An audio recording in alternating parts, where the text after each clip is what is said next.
Hello, awesome students! We just learned about descriptive text. Kita telah mempelajari tentang teks deskripsi. Nah, berikut adalah materi yang telah kita pelajari.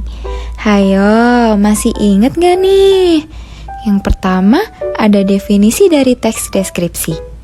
Lalu, ada tujuannya. Kemudian, ada strukturnya tuh. Dan yang terakhir, ada unsur kebahasaannya. Definition of descriptive text. Teks deskripsi adalah teks yang mendeskripsikan informasi detail tentang orang tertentu, tempat tertentu, benda, maupun sebuah event atau acara tertentu. The purpose of descriptive text. Tujuan dari teks deskripsi ini adalah to describe ya, atau untuk mendeskripsikan sesuatu dengan gambaran yang jelas dan hidup. Ini bertujuan untuk membangkitkan pengalaman sensorik dan emosi pembaca. Kemudian, memungkinkan mereka untuk memvisualisasikan dan memahami subjek secara terperinci dan komprehensif. Teks deskriptif sering digunakan untuk menciptakan gambaran mental, mengatur suasana hati, atau menyampaikan kesan atau pendapat penulis tentang subjek.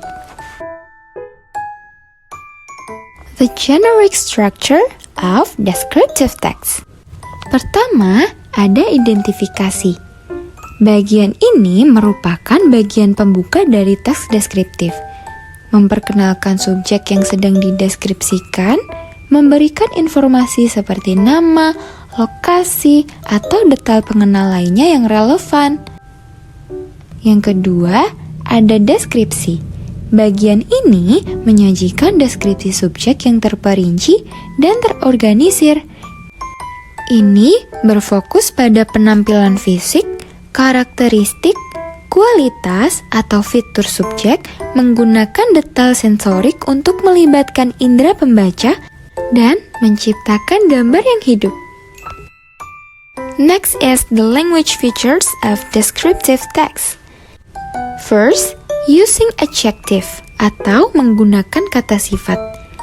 Teks deskriptif menggunakan berbagai kata sifat dan kata keterangan untuk memberikan deskripsi yang jelas dan meningkatkan kejelasan dan kekhususan subjek yang dijelaskan. Contohnya nih, ada cute, white, beautiful, and creepy. Then, ada specific object. Teks deskriptif menggunakan kosakata yang tepat dan spesifik untuk menyampaikan karakteristik dan kualitas subjek yang berbeda. Contohnya, my school canteen, ketoprak pelajar Klaten Festival, dan yang lain-lain. Next, using simple present tense. Teks deskriptif biasanya ditulis dalam present tense untuk menciptakan rasa kesegaran dan membuat deskripsi terasa lebih jelas dan hidup. Contohnya, there are so many facilities. It has so many buildings. My school makes me proud. The last one is using adverb of place. Keterangan tempat digunakan untuk menggambarkan lokasi atau posisi suatu tindakan atau peristiwa. Mereka memberikan informasi tentang di mana sesuatu terjadi. Kata keterangan ini membantu memberikan informasi spasial dan berkontribusi untuk menciptakan gambaran atau pemahaman yang lebih jelas tentang lokasi atau posisi suatu tindakan atau peristiwa. Contohnya, in, on, at, under, between, behind, in front of, corner. Nah, untuk contoh teksnya bisa disimak ya. My school is a magnificent and beautiful building. It is located in the midst of a green and peaceful environment. The school buildings consist of several floors equipped with spacious and bright classrooms. In each classroom, there are comfortable chairs and desks.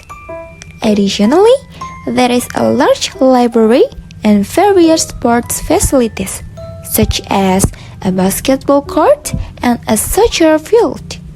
All the rooms in the school are equipped with modern facilities, ensuring a conducive learning environment. Untuk final project, buatlah teks deskripsi tentang festival budaya yang ada di sekolahmu. Kalian bisa membuat teks deskripsi dengan kreatif dan semenarik mungkin. Looking forward to an awesome day with you all. See you!